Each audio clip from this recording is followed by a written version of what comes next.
Скъпи приятели, скъпи ловци, настъпи часа, с който спираме ловния сезон. Но го спираме в един много прекрасен ден. Виждате какво става. Берчет, как беше? Лошо време Лоша ракия. и лоша жена няма. Това е от ловна дружинка Чекаларово. Виждате днеска с един хубав приплод. Приключваме сезона.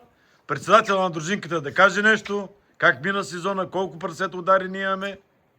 78. 78 бройки. Супер мина. Малко намаляха, ама няма страшно. Намаляха. Популацията за следващия сезон. За следващия сезон намаляха. Бисере, ти нещо да кажеш, Бисере. Как беше твоята приказка? Колко удари тази година? Не знам колко, 3-4. 3-4. Ама всички си ударихме, бе. Всичките. Набори ти удари ли, бе? 4 броя. 4 броя. Благи? Едно, пак. Жека? 2. Бори? 7. Квартален ти? 2-3. 2-3. Браво. Васе? 2-3. 2-3. Браво. Едно, Тиджарче. Кмета? 6. 6. Сашко? 3. Брчат? 1. Браво. Значи цялата дружинка имаме резултат. И аз не знам колко ударих, но това Брчат кой го удари днеска?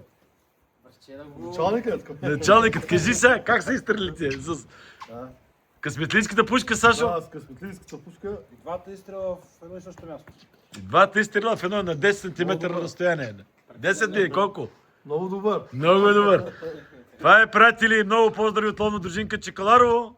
Пожелаваме ви живи и здрави да си тази година, да храните, да правим и до година пак да имаме сполука. Някой нещо ще каже ли? Най-важното без инциденти. Без инциденти. Жарчето, браво. Това е най-важното. Без всичко е нормално. И в какъв хубав, красив ден свършва сезона. Наслука и това е. Наслука вече до година. Наслука за следващия сезон. За следващия сезон. Това е за тази година, това първи октомври. Чао. Няма наслука за тази година. Тя тази година, не все. Чао, колеги. Да сме живи и здрави.